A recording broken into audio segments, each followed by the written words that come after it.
Hey, hello everyone. Welcome to another episode of Speaking to the Best Content Marketing Leaders across the world.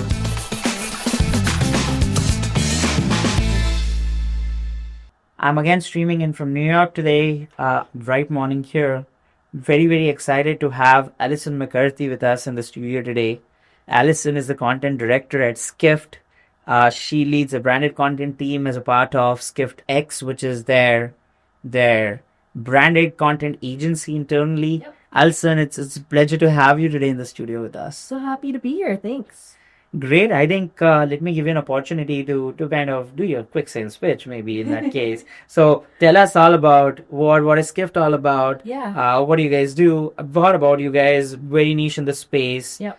Really great quality content that's been coming out of Skift, but more for the audience is what it's all about. Yeah. So Skift is a website that covers the travel industry. And if you asked me this question 5 years ago, it would be a very different answer.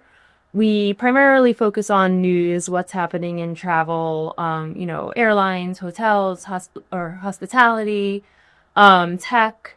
But we also do research. So we have our primary research team and we do events. Skip Global Forum happens in New York City every September.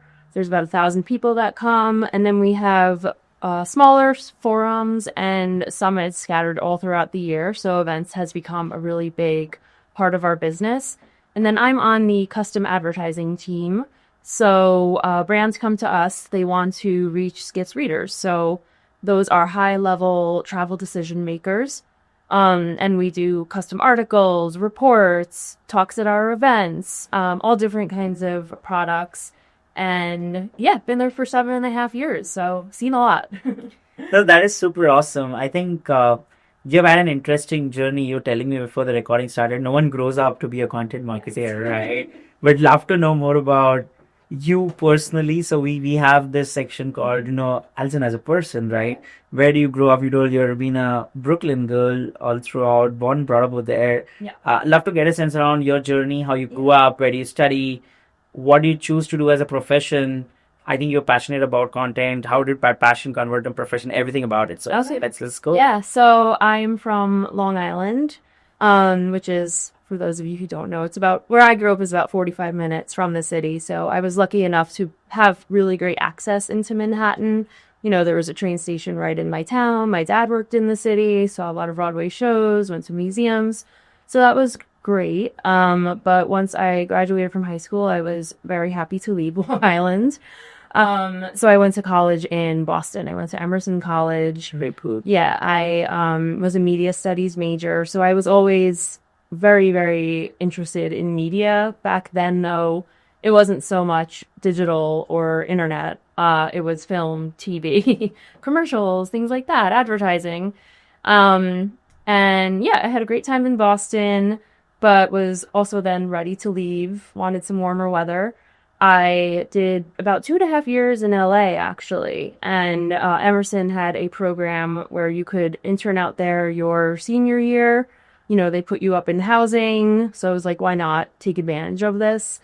Who doesn't want to, get to go to LA for in a pretty easy way?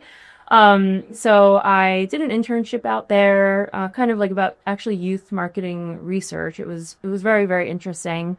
And then randomly I joined, it was in the nonprofit space for a little bit, doing communications and events, for an agency that, works with people with HIV, AIDS, with housing and food benefits. So it was great. Very different from what I'm doing now, but I still am friends with actually a lot of those people. And then, yeah, kind of was doing my thing in LA, but it didn't really gel with me. I'm definitely a New Yorker, miss my family, did not like driving, so moved back to Brooklyn, and I've been there ever since. Had a lot of jobs here, but the last two have really made up the bulk of my career. So I spent 5 years at eMarketer, and then after that I moved to Skift. And at eMarketer, I was a forecasting analyst, and I also covered demographics from like a media analyst position. Actually, before eMarketer, I did grad school at NYU. I was got my master's in media, culture, and communication.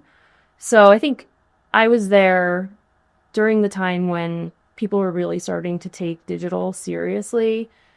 Twitter, it was around the time of the Arab Spring, and Twitter it really played a big role in that. Facebook, it wasn't just sharing pictures of your friends' parties anymore. It was actually starting to impact news, and people were talking about, the bubble and how people get their information.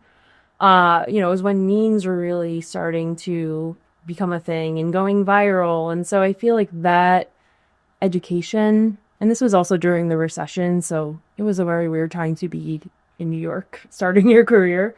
But that I think really gave me a basis for moving on to eMarketer and then moving into Skiff, just kind of always having that general kind of like cultural media analysis background that really feeds into everything I've done since.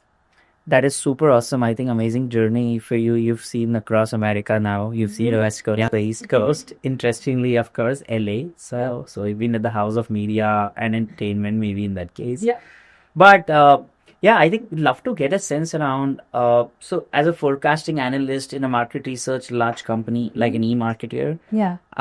you play a lot with numbers and data, and you got a great hand at the exact opposite of creativity, what you do with maybe Skip now. Yeah. But I think that just not now, this is also for the future, is going to play a very pivotal role in how you kind of shape up the right brain again. For sure. Right? Yeah. So this entire best combination of, I have this analogy always, right? I always tell people, a mathematician, it is more difficult for a mathematician to be a filmmaker than for a filmmaker to be a mathematician. It's the opposite. Yeah. It's more difficult for a filmmaker to be a mathematician than a mathematician to be a filmmaker. Yes. And I might be completely wrong. That's just the hypothesis I had. But I'd love to get a sense around how did your mathematician and filmmaker and you kind of merge together to do your... I love that question. I mean, I guess I was very surprised to end up at a job for 5 years where I was looking at Excel spreadsheets. Like, I just never thought that would be part of my job. And I haven't really done it since, to be honest. But I do know how to read data now. And I do know how to look at a survey and tell if it's a good source of data or not. And I'm able to just read into numbers. I'm able to write about numbers. And when it comes to content marketing and creating stories, people want those hard figures to back up, the narratives that you're talking about. So, yeah, I mean, I would never say math or numbers or Excel was my thing, but it is a really great skill to have. And I think that it's from coming from like the content, from the writing side of things, from that more creative brain, I think it's a unique skill to have. So yeah, I'm really happy that that was really like a big general basis for my career. And I've, moved on to this since. Amazing. And I think love to get a sense around how does content marketing in a content company works like? Like you guys are a media company again. So if like a content company, yeah, you're leading the branded content of it in that company. Yes. I think would love to get a sense for the audiences to understand what part of the content do you take care of. Yeah. And would be amazing to also understand how have you been able to make a fly? Like you joined in as a content writer, you go out to be a content director now, managing almost 10 plus editors, you said, right? Yeah. How have that flywheel been set for you? Yeah. So on the branded content team, so Skift is a media company primarily. We have a lot of other things that we produce, but news, I would say, is the core product. So people come to us, they want to produce thought leadership content, brand awareness content. So we'll do articles, we'll do Q&As with executives, we'll do white papers, trend reports. We'll do our own custom research into a topic that, that we create this really beautiful PDF with. So that helps with lead generation for the client.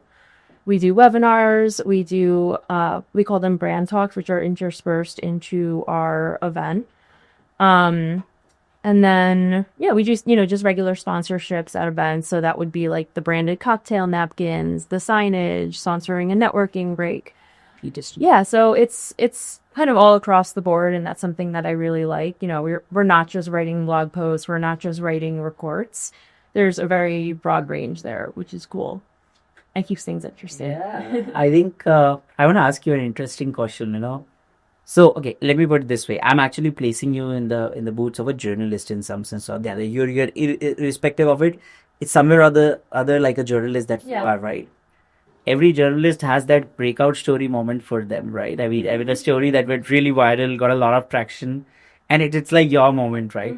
I'd love to understand a couple of instances, maybe when something that you guys covered or something that you guys wrote about got like crazy traction after that, and that became like a story of your life. So, Trying to think.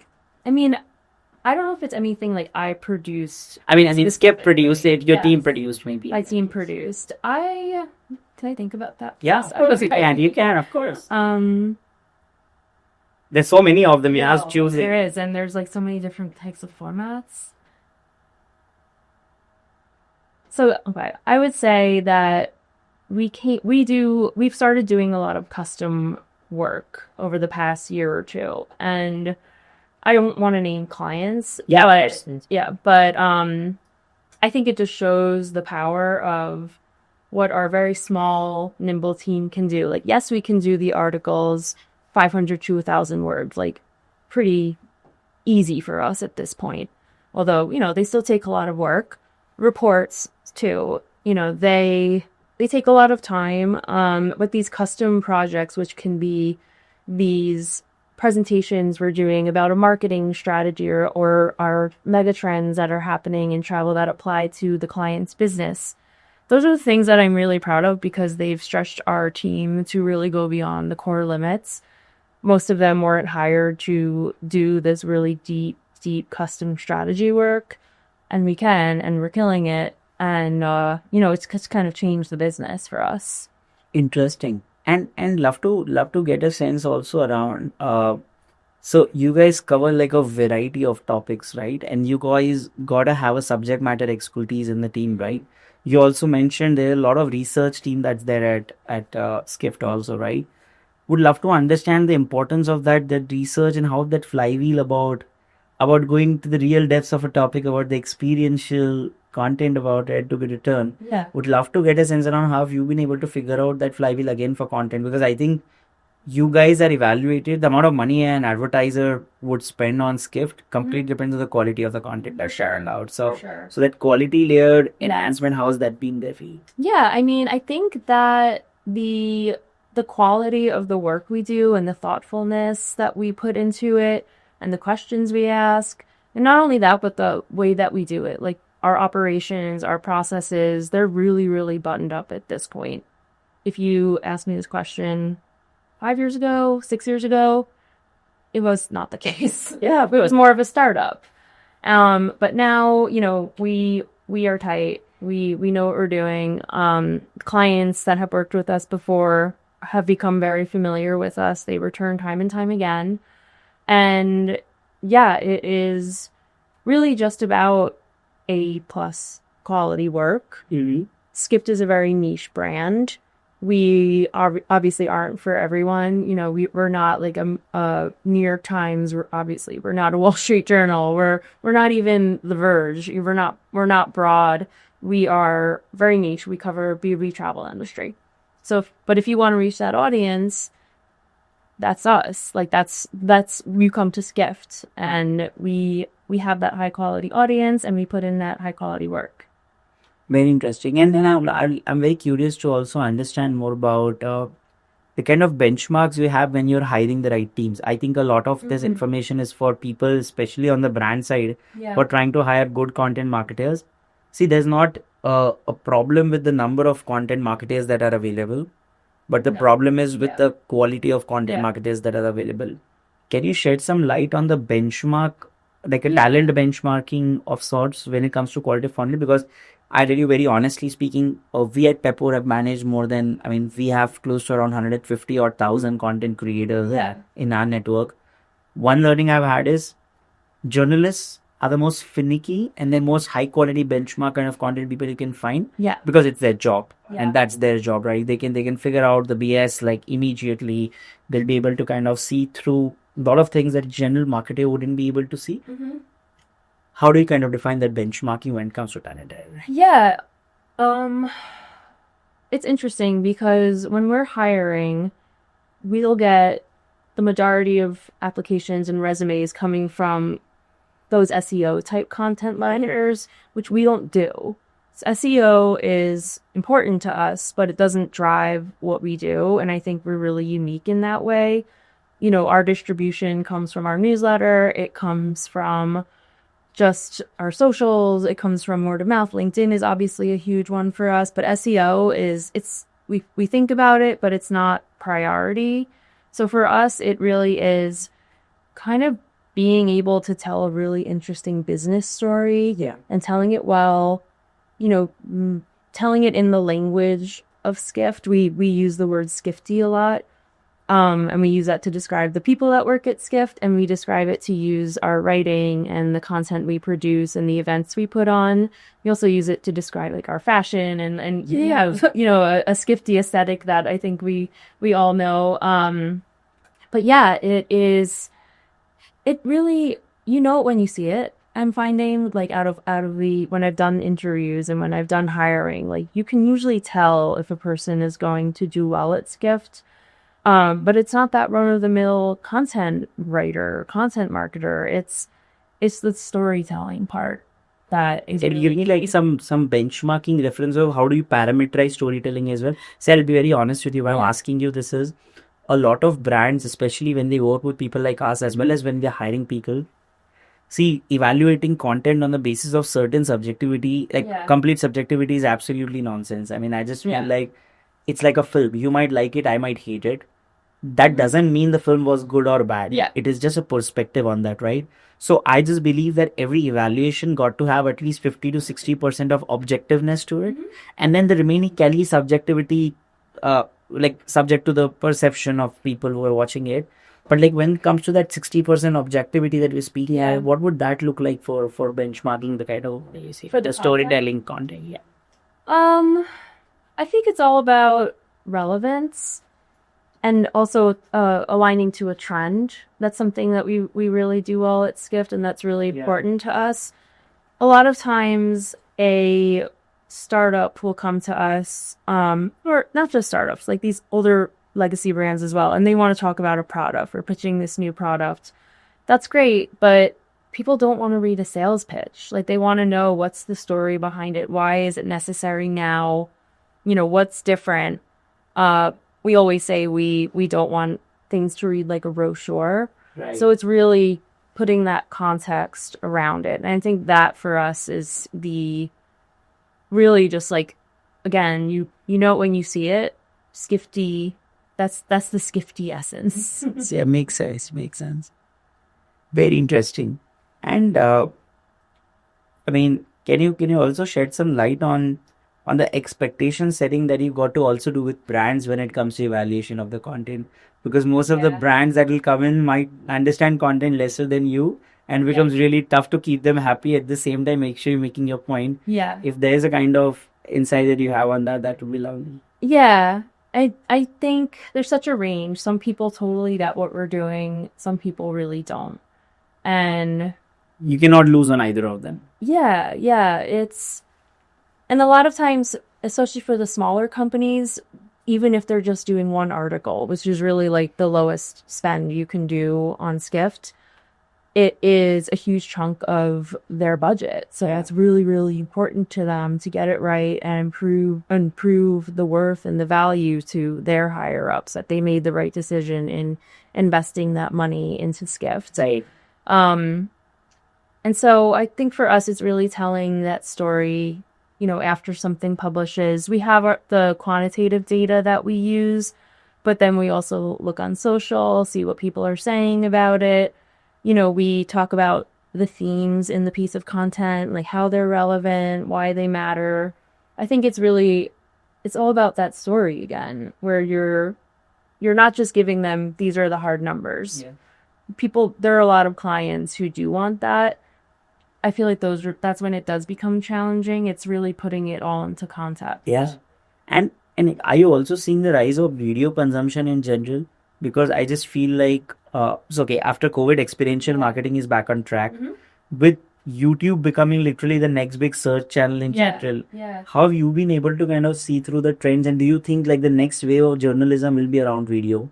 Yeah, we're doing a big thing on Skift. The company's kind of asking us to do these like vertical videos where someone at Skift, if you know, if you're a reporter or if you're going to be speaking at an event, you're going to promote that on LinkedIn with like a vertical video that you're talking to the camera. It's like, you know, the TikTok position, whatever you want to say of B2B media. Um, we produce video. It's not something we do a lot. I would love to do more. Um, but I think it's interesting. Something I was thinking about coming in, we talk a lot about experiences in travel right now. That was really the theme of Skip Global Forum this year. And I think there's kind of this wanting for people to get out of their house after COVID, right? People aren't really scared to go out anymore. Masks aren't really a thing. You're seeing these massive events like Taylor Swift's tour and these massive sporting events. You know, just group travel is becoming even more popular, especially among younger people. People are really wanting to connect. And so all of this content marketing, you know, we think of it being online, but at least as far as like working at Skift, which is travel focused, it's all about getting people offline and into the world. So it's really interesting to think about in that way. I'm just trying to wrap my head around and understanding. Okay, let me put it this way. So now, I mean, at Skift again, I mean, I'm going back and back again at Skift, just not at Skift, but in your learning, right? Yeah. AI has been the big beast in the room generally, and so we get to know like Alison as an AI champion, maybe. Yeah. Can you tell more about? So you guys covered a lot of AI also when it comes to the content landscape that's in the app, but is that the biggest topic? Not the biggest, but it's big. But it's a big topic, right? A lot of our tech clients, The one and not even tech, just, you know, hotels and airlines, everyone's thinking wants about just something around AI that's there, right? Can you tell more about how are you using generative AI in the content process at Skift in general? I mean, I saw you came in with a page where you're actually voicing it over the entire piece of conversation that you plan to do. So tell us the use cases that you've been able to figure out using generative AI, and tell us out of these use cases, how many of them have been a part of your regular workflow now? Yeah. Because I don't believe in the fascination part of AI. That's all fascinating. We all know that. But how much of it is like every single day that you use it? Yes. I think when I think of AI, automatically I'm scared. Is it going to take my job? You know, are the robots going to take over? But I use AI, you know, these little tools, they're not so little, but like I think of them as little because they help me out throughout my day. Yeah. And we use obviously ChatGPT. I think everyone on my team uses it differently and to different levels, but I know people use it for headline generating, for brainstorming ideas. We also use it to kind of analyze research, summarize docs. It's incredible. Yeah. I also use AI for copy editing, and that has been probably the biggest game changer for me. You know, I copy edit thousands and thousands of words every week, and the human eye can only do so much when you're reading text over and over again. And spell check, grammar check on Google Docs, it's not really what you need. So to have that tool, I think has just really it's such a non-exciting kind of boring AI tool, but it's been a huge game changer. And then things like transcript recording for interviews, recording meetings, just having the notes automatically appear. It's really those little operational tools, I think, that have made the most change. And again, they're not the most exciting ones, but they make, I think for our team anyway, for my day-to-day job, they've made the biggest difference. Because we can focus on the big ideas and the writing and the research, and these little tools can do all of this other stuff. Obviously, you're always going to need a human to oversee that work done by the robots, but if I would give you like a blank canvas right now and just ask you to paint like an entire content stack that you want, which looks everything from what AI can do, where you want humans to come and pick up, what would that look like for you? Imagine content stack. It can be a bunch of tools aligned in a particular manner so that one after the other, after the other, after the other, it's all stitched together. So some parts you definitely need more human, less AI. In some parts you need more AI, less human. In some parts you don't need human. In some parts you don't need AI.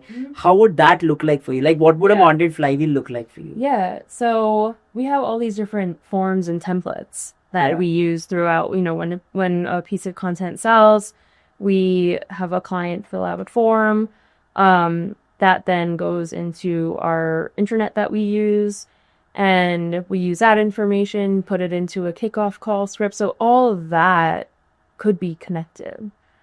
We use that script to then create what we call a thought starter, which is really just like a concept strategy type of thing. That then goes into the article. It's a operational flow, and I think if it was all connected, and I don't actually think it would be that hard to do, because we use Google for everything. Yeah, I think just instead of having to open documents every single time and find the link and search around your email for this and that, just having yeah. Makes sense. I think this is very, very helpful, Alison. Thank you for this. I moved to the last round of this conversation. I was asking you about your hobby. You're a nature seeker. Yes. Yesterday, someone called themselves a cultural carnivore on the podcast. I'm gonna call you what they should call you a natural herbivore. Sorry, whatever. Yeah, it's the rapid fire round that we gonna ship you. 6 seconds to answer a question. We're just gonna shoot like one after the other. Whatever in off your mind, just let out. Okay. So let's start with this. Comfort food. Comfort food, peanut butter. Yeah, I know. That's like, I mean, I'm a peanut butter girl. Love peanut butter on toast. And do you like peanut butter in everything, like ice cream and chocolates and everywhere? Yeah. Nice. Smoothie. Yeah, nice. It's just like my childhood, but also it's easy, it's delicious. Yeah. Most boring genre of content that you hate writing. Oh, genre? You mean like subject? Yeah, subject. I don't want to throw any industries under the bus, but anything like tech and revenue related, like how you manage revenue and what tech tools. It's just not. It's hard for me to wrap my head around. It's so niche. Yeah. Tell us more about best park in New York. Best park? I mean, I don't know if this is the best because there's Central Park, of course, but I live very close to Prospect Park, and I go there multiple times a week.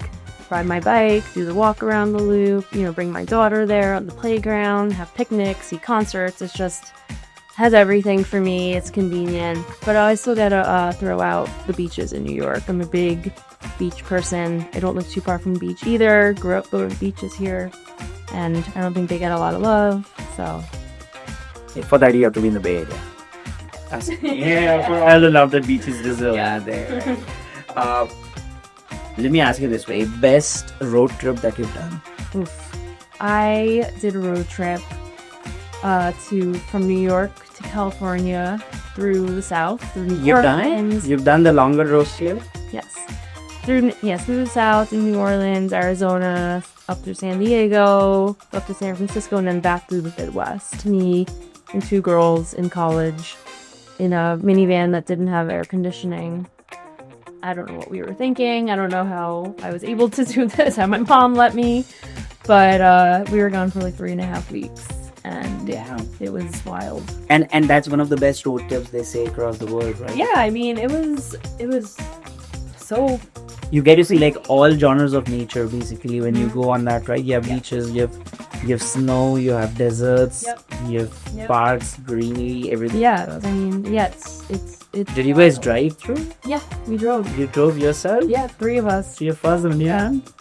That is super good. This is back in college? Yeah. I think we were 20. We weren't even 21. We had fake IDs. Wow.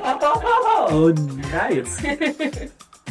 Now you're gonna go there and ask your mom why did she allow you? I know. 3 tabs that are always on your laptop, and they don't have to be your Google Suite. Yeah, I I gotta give a shout out to NTS Radio. That is really, it's like changed my life. It sounds corny to say, but it's human DJs. It's not algorithm. It's not Spotify.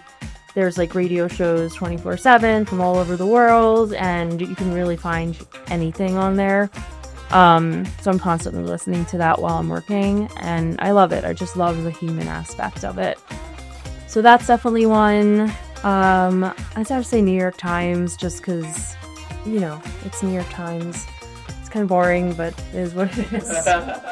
And then I would say New York Magazine, which is, I guess, you know, similar to New York Times, but I like Twitter, even though I don't want to call it X. I don't really like but it's still fun, and You open it every day? Yeah. How many times a day? Maybe like 5. But yeah. Very nice. Yeah. If not a content marketer or a journalist, what would you become? I mean, I guess when I was younger, I wanted to either be a vet or an artist, which, you know. These two completely opposite. Sure, as a vet or an artist. I know. I think now I would love to do something with nature sustainability. It's like so important to me. The outdoors, getting to go outside, getting to just interact with everything around you, getting off your screen. You know, I think the screen addiction is real, as much as, like, you know, that is my job. I think something where I could encourage kids or teens to just be outside and enjoy nature. I would love to do that. Favorite brand doing its marketing right?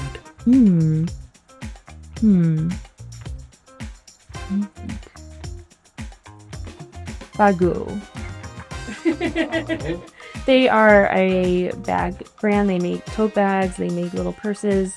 They're kind of, you see them around a certain type of woman in New York City and other cities. I'm sure they have really cool patterns. I think they do a really great job of kind of being under the radar, but if you know, you know. Shout out to Bagoo. Yeah, and they partner with really great brands. They don't overdo it in the marketing. I think they do it just right, like the amount that they're trying to sell you. I really like the content that they put out there. And I'm definitely like a brand loyalist to that brand. Nice. That is being fantastic. Thanks for doing this, Alison. I hope you had fun. Thanks so much. Thank you so much for being like kind enough to kind of come into the studio and spending some time with us.